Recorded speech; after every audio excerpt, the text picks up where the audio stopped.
It's 10 o'clock. This is Sky News at 10, our top story.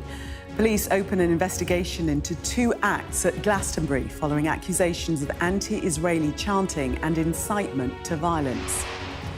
The Prime Minister faces down the rebels in his party with a claim the welfare system is broken, even as dozens of his own MPs still prepare to vote against him next week.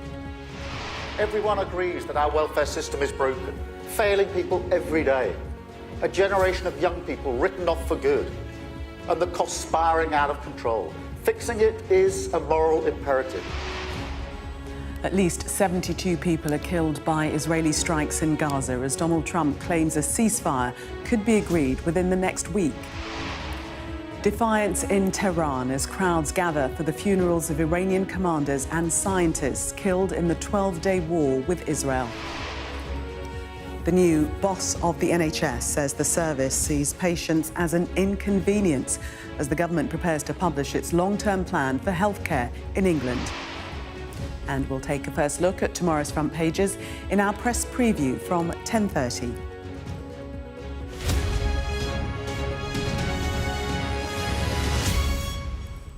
Good evening. We start with breaking news tonight. Police are investigating comments made by performers Bob Vylan and Kneecap at Glastonbury. The rap-punk duo Bob Vylan led crowds at the festival's West Holt stage in chants of Free, Free Palestine and Death, Death to the IDF, before Irish rap trio Kneecap suggested fans start a riot outside one member of the band's upcoming court appearance. Well, Emma Birchley has been following this story for us and joins us from the newsroom. Emma, what more can you tell us?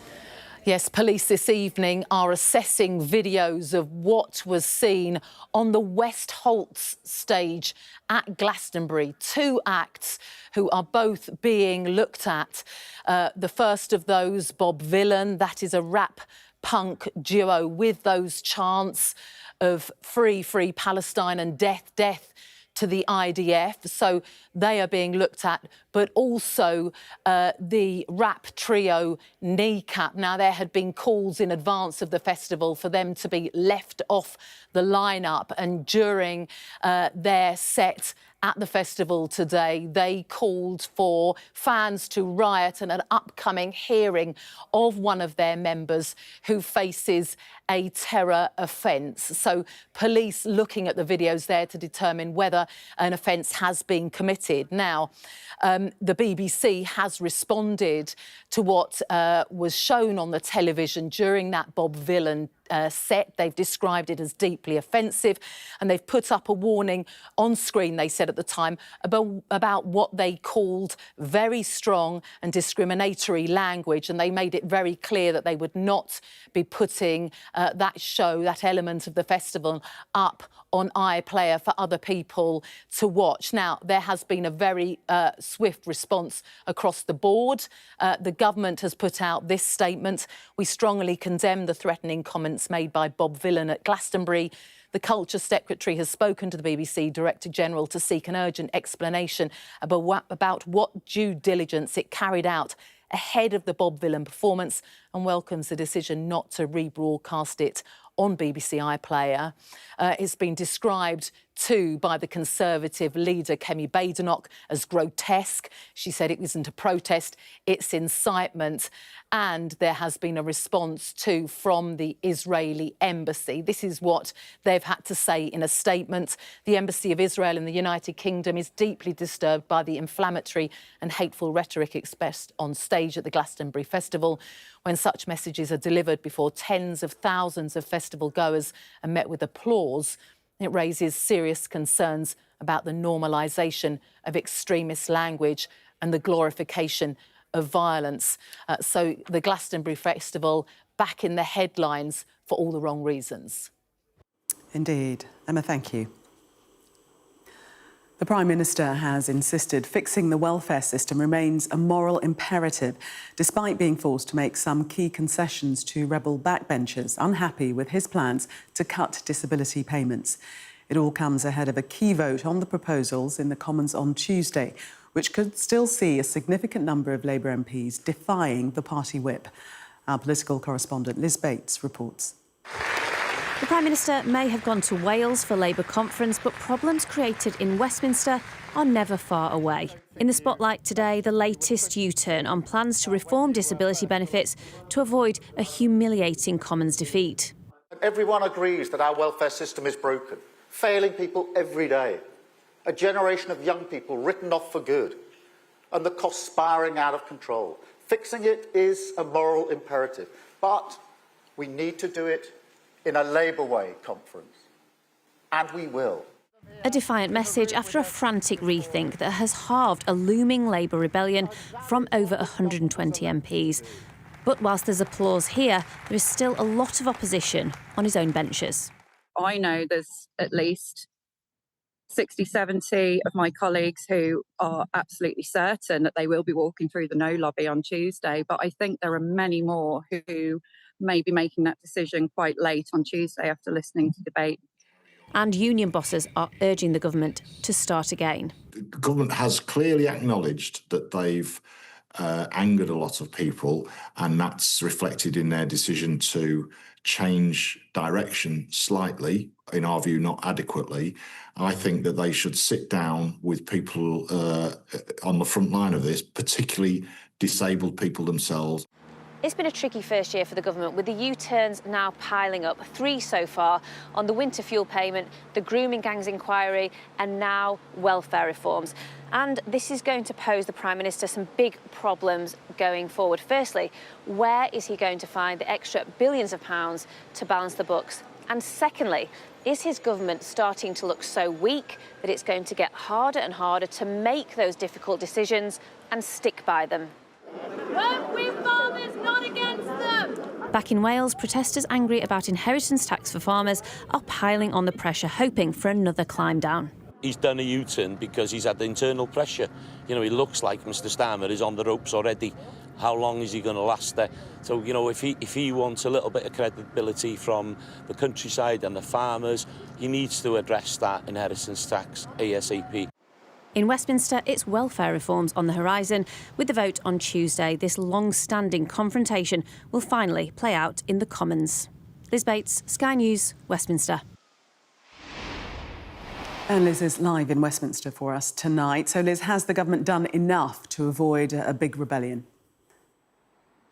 It does seem, yes, like at this point the government has done enough. There was and this has been building now for many, many weeks. There was a huge rebellion on the cards. The Prime Minister, I think, facing his biggest political challenge yet, because there were many MPs not particularly far away from the Prime Minister on a different political wing of the Labour Party. Many in the centre ground threatening to vote against at second reading the policy proposal that was on the table from the government, and now major concessions have had to be made to avoid that rebellion. So, look, the immediate threat, which was of a potential voting down of a government bill, that seems to have subsided.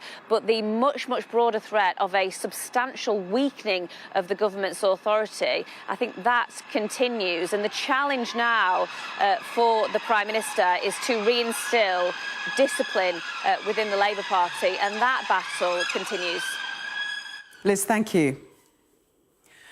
A 7-year-old girl has died whilst a 6-year-old girl remains in a critical condition after a tree partially collapsed in a park in Southend. A further 3 children were also taken to hospital following the incident shortly before 3 p.m. this afternoon in Chalkwell Park. An investigation is now ongoing to establish how the tree collapsed. In a statement, Chief Superintendent Leighton Hammett from Essex Police said families are facing unimaginable hardship this evening, and all of our thoughts are with them at this time. I cannot begin to put into words how difficult today's events have been and continue to be for them. Health officials in Gaza are reporting that at least 72 people have been killed by Israeli strikes in the past 24 hours. A dozen of those were killed near the Palestine Stadium in Gaza City, which was being used as a shelter for displaced people. Meanwhile, President Trump has provided fresh hopes of a ceasefire by suggesting Hamas and Israel's government could reach an agreement within the next week. Our correspondent Tom Cheshire sent this report from the Israel-Gaza border. Gaza City in the north of the region on Friday night. The only protection they had from missiles was makeshift tents, and those were buried deep by the bombs. Rescue workers pulled frantically at the fabric, trying to find survivors. Digging in the sand with spades, digging with their hands, or anything they can find. With the end of one war against Iran, Israel's attention has turned back to the other in Gaza. But it too may be coming to a conclusion, or at least a pause, according to the US president. And I think it's close. I just spoke with some of the people involved. It's a terrible situation that's going Gaza, he's asking about. And we think within the next week we're going to get a ceasefire. This morning on the border with Israel, we saw the shelling continue. Donald Trump says a deal for Gaza could be done, but those bangs, the skyline behind me, tells me that this war is still going. IDF sources also saying it is total guerrilla warfare in the Strip. The latest ceasefire broke down in March, and the people of Gaza do not expect much this time either. Instead, they try to make the best of it. Kids can turn bomb craters into playgrounds, a necessary escape when danger and death is always close by. Last night they hit that road over there. All the tents were destroyed, and people are still trapped under the rubble. 2 are missing cousins, a boy and a girl. They're just children. One is 9 years old, the other is 7. 20 months Gaza has been at war, a grimly repetitive cycle of strikes, deaths, rescues, repair. For 20 months too, Israeli hostages have been held by Hamas. The idea it could be over within the week is perhaps too much to hope for. Tom Cheshire, Sky News, on the Israel-Gaza border. Thousands of people have lined the streets of Tehran for the funerals of senior Iranian generals killed during the recent conflict with Israel. The head of Iran's Revolutionary Guards and the head of the country's ballistic missile program were amongst those killed on the first day of the conflict. Overall, Israel claimed it killed 30 Iranian commanders and hit 8 nuclear-related facilities. Although a ceasefire is holding for now, there was defiance and anger aimed at both Israel and the United States. This is not a ceasefire, this is just a pause. Whatever they do, we will definitely give a crushing response. Trump says whatever nonsense he wants, but our nation is not one to waver in the face of such bluster. He has no idea what he's talking about. America, be aware that we are here. You won't be able to find and harm our leader. You'll be buried with that dream. Fossilised ways of working and a system that views patients as an inconvenience. That's the verdict from new NHS boss Sir Jim Mackey as the government prepares to announce a new 10-year plan for the health service in England. Sir Jim also warned that if more isn't done to retain public confidence, it could lead to an existential crisis for the NHS. Our health correspondent Ashish Joshi reports. Bethany's endometriosis is so painful that she often needs emergency care. She was told 2 years ago she needed surgery, but she's still waiting, and her symptoms are getting worse. I've had, literally yesterday, I had my follow-up appointment cancelled with no reason given. And I'm in pain every day now. You just can't get through to anyone. Trying to call the secretaries and the phone just rings out. Trying to get prescriptions, just everything is a challenge. Next week, the government will unveil its 10-year plan. It's a radical overhaul of the NHS to put patients like Bethany first. As part of the plan, healthcare providers will be incentivised to invest in services designed to keep patients out of hospital, including community health services. Patients will be asked if a proportion of their funding for their care should go to the provider that treated them or a regionally held NHS Improvement Fund. This would effectively penalise poorly performing trusts. And the best NHS leaders, clinicians and teams across the country could see pay boosts if they demonstrate high performance. We'll need a lot more detail because there is quite a lot of risk in that sort of plan because, of course, patients can only really comment on the specific experience that they have without potentially being able to see the causes of the challenges that they might experience, like, for example, problems with hospital buildings or perhaps problems with staff recruitment that might be completely outside of their hands. The Health Secretary, Wes Streeting, says the NHS is failing its patients and he wants to build a service fit for the future. His new NHS boss was even more critical of the service. Sir Jim Mackey told the Daily Telegraph, "It feels like we've built mechanisms to keep the public away because it's an inconvenience. If we lose the population," he said, "we've lost the NHS."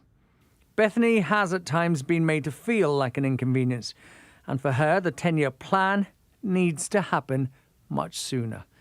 Ashish Joshi, Sky News. And the Health Secretary, Wes Streeting, will be a guest on tomorrow, Sunday morning, with Trevor Phillips from 8:30 here on Sky News. The families of 29 people killed in a helicopter crash in 1994 are seeking a judicial review of the government's decision to not hold a public inquiry. The RAF Chinook crashed on the Mull of Kintyre, killing 25 British intelligence personnel and 4 crew. A finding of gross negligence against the pilots was overturned by the government 17 years later. The families will now take to the courts after the Ministry of Defence rejected their demands for a public inquiry.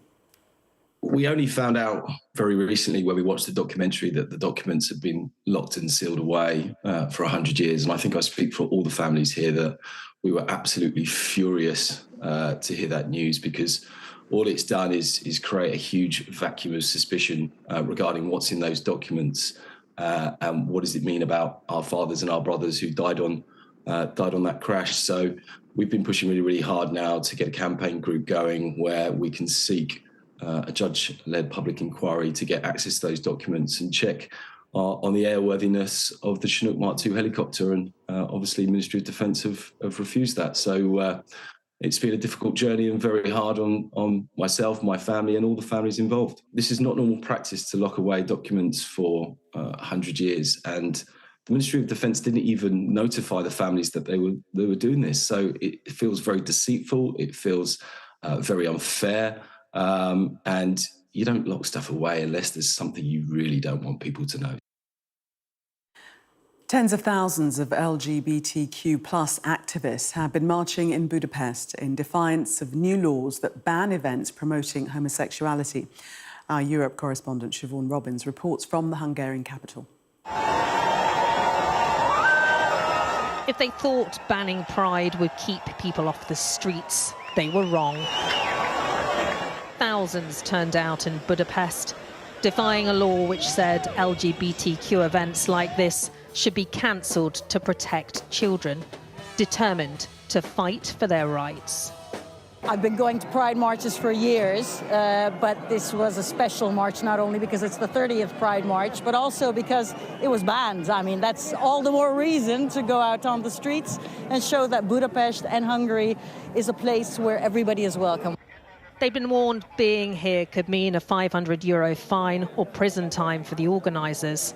Police were using facial recognition, but they didn't care. Leonis travelled from Poland to show his support. We need to defend each other, we need to work with each other, we need to keep together, because just being together we can actually win this fight and actually live our lives the way we want to. The mother is a woman, the father is a man, and leave our kids alone. Full stop, end of discussion. Viktor Orban's government has repeatedly pitched family values against LGBTQ rights, part of what critics call an attack on democracy. While the Pride ban caused outrage with the EU, this far-right group came to show their support. Hungary and the Hungarian nation don't want the aggressive LGBTQP propaganda. But they would say they're not a danger to your family, that they're just living their lives. What's your problem? Why are you frightened? This is your issue, not theirs. They are dangerous for our families. They are dangerous for our kids. They try to educate our children, and this is dangerous for our future. But the packed streets show many here disagree. They now think this is going to be the largest ever Budapest Pride, and that's because for many here, this is bigger than one event. This is a fight for Hungary's future. Now in Hungary, it's a much more complex question. It's a much more important question than ever before, because it's not just about the LGBTQ rights. It's not just about the LGBTQ culture and history, what Pride is basically about, and not just about equality. Now it's about the whole country's future, I think. And now it's about taking a stand, and it's a big chance for Hungarian people. They're celebrating a victory, but elections next year will expose just how divided Hungary really is. Siobhan Robbins, Sky News, Budapest. Health alerts are in place across Europe as the continent experiences an early summer heatwave. In the UK, temperatures reached 30 degrees today amid the second amber heat health alert in 2 weeks. The alert is in place across the Midlands and the south of England until Tuesday evening. The UK Health Security Agency also issued a yellow alert for Yorkshire and Humber and the West Midlands. Temperatures could reach as high as 34 degrees on Monday. Well, it's even hotter across large parts of mainland Europe. In Spain, 35 provinces have issued severe weather warnings, with a further 18 under an amber alert. There could be highs of 44 degrees Celsius in both Spain and Portugal, while France is close to 40 degrees, and many other countries could reach well into the 30s. But the hot spell didn't affect the celebrations for Jeff Bezos and his new wife, Lauren Sanchez, in Venice. Following their wedding yesterday, the happy couple were seen taking a trip on the famous canals. The lavish event was attended by Oprah Winfrey, members of the Kardashian family, and the actress Sydney Sweeney. But not everyone was thrilled by the nuptials, with activists protesting against high housing costs and the threat of climate-induced flooding in the city due to over-tourism. Time now to get all the very latest sports news with Josh. Staying connected is vital for business. Sky Business sponsors this report. How do you manage to keep your spirits up and the spirits of your teammates after challenges you may face? Self-confidence in yourself and your own ability is such an important aspect to have. I've had a number of injuries the last year and a half or 2 years, and they've taken their toll on my head at times. Sometimes you just need to grab somebody and just give them a hug, tell them that it'll be okay. Professional footballers helping young people with their mental health. That's the aim of virtual soccer schools, alongside learning platform Amazing People Schools. Online, in person, and with AI technology. My question is, how do you deal with stress on and off the pitch? Football is the most powerful sport in the world. And utilising footballers, we just see them as players on the pitch, passing the ball and scoring goals, but they have so much more to offer. So at VSS, we're providing them with a platform to showcase their mental health strategies, their setbacks, how they deal with anxiety, pressure and growth mindset, just not on the pitch, but how they utilise it off the pitch as well. Former Arsenal defender Thomas Vermaelen was the latest footballer to take part in the charity's first ever in-person session. Allow yourself to be disappointed. I enjoy passing on experiences, if it's about mental health, my career, the pressure I've been through, giving my experience to the younger generation is something that I really like. In earlier years, we didn't really speak about it, so it's just we get along and we go through tough times, but you hear now players basically after their career opening up about the struggles they had during. As ex-professionals, if we can give some sort of experience of insight, what to expect, or any advice we can give to the younger generation, I think it's only good. We can prepare them a little bit. That sentiment was shared by Chelsea midfielder Kiernan Dewsbury Hall. It is important in this day and age to talk about it because there's a lot of people that go through it. As a youngster, I probably let things affect me a little bit more, and I was a bit more naive to it. But the older you get, the more experience you get. I think you just learn to not let it get you down. If you see negative comments or whatever, just just don't let it get you down. Look, just see the positive ones and how you can use that in a good way. As I've gone along in my career, I've learned to deal with that in a better way. Pressure is in the moment can be very uncomfortable. At the same time, it's also something what gives excitement to the career and the games. But yeah, if you really struggle with the pressure and you see it's affecting your performances, you know, I wish then in those days you could speak about it more, but I think in those days it was more like a sign of weakness sometimes. It's that perception of weakness around mental health that the charity wants to break down amongst the young. It's amazing to see the young people come on to our sessions, have that confidence to ask the player a question on real tough subject matters such as social media, resilience, growth mindset, bullying, and how those players have dealt with it within their own world and giving back to the next generation. Hi there, my name's Keelan Dewberry-Hall. I'm here today to talk about stress and anxiety. Sky Business sponsors this report. We're staying with sport, and while Wimbledon doesn't start until Monday, many of its stars have already arrived in SW19. Reigning men's champion Carlos Alcaraz has been warming up for the defence of his title. The Spaniard's been speaking to our sports presenter, Jackie Beltra. It's been a scorching day here at Wimbledon, media day. We've chatted to quite a lot of players, including Jack Draper, the British #1, the world #4, who comes into this as a genuine contender this year, which makes things very different for him, but he's feeling pretty confident. As is Coco Gauff, the new French Open champion, who said it's been quite difficult to come down from the high of winning in Paris to regroup and reset here for Wimbledon, where she really broke through as a teenager a few years ago.